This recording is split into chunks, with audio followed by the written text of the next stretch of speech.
સમાચાર સુરતથી પ્રાપ્ત થઈ રહ્યા છે। સુરત ક્રાઇમ બ્રાન્ચને મોટી સફળતા પ્રાપ્ત થઈ છે। એનડીપીએસના કેસમાં વધુ 3 આરોપીઓની ધરપકડ થઈ। સ્ટેટમાં પણ એક રેડ કરવામાં આવી હતી જ્યાંથી નિર્મિત જાડેજા પાસેથી 80 ગ્રામ જેટલું એમડી મળ્યું હતું અને આ એમડી ક્યાંથી આવ્યું એ તપાસ કરતા એ જયેશ મકવાણા નામનો એક કિસમ છે જે વરાછાનો રહેવાસી છે એની પાસેથી મેળવેલાનું મળ્યું હતું।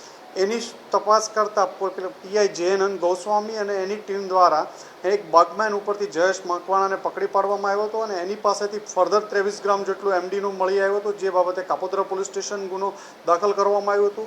અમે એક જ દિવસમાં ફરીથી સુરત ક્રાઇમ બ્રાન્ચ દ્વારા 3 કેસ કરવામાં આવ્યા હતા અને 136 ગ્રામ જેટલું એમડી પકડવામાં આવ્યું હતું અને 13,60,000નો મુદ્દામાલ કબજે લેવામાં આવ્યો હતો। સૌપ્રથમ અશરફ સૈયદ પાસેથી આ માલ ક્યાંથી આવ્યો એ કન્ફર્મ કરતા એક અયાન પઠાણ જે નાનપુરા રહેવાસી છે એને તપાસ કરવામાં આવી અને અયાન પઠાણ પણ અત્યારે મળી આવ્યો છે। એની ધરપકડ કરી એને આગળ રાંદેર પોલીસ સ્ટેશનને સોંપવાની કામગીરી ચાલુ છે। આમ હજી આગળના સમયમાં ડ્રગ માફિયાઓ વિરુદ્ધ સુરત પોલીસની ટીમ વધુને વધુ સખ્તાઈથી કામ કરશે અને આ ફિલ્ડમાં લોકોને ડ્રગ મુક્ત કરવા માટેની એક ઝુંબેશ જે ઉપાડી છે એ પૂરી મહેનતથી સુરત પોલીસ દ્વારા કરવામાં આવી રહી છે।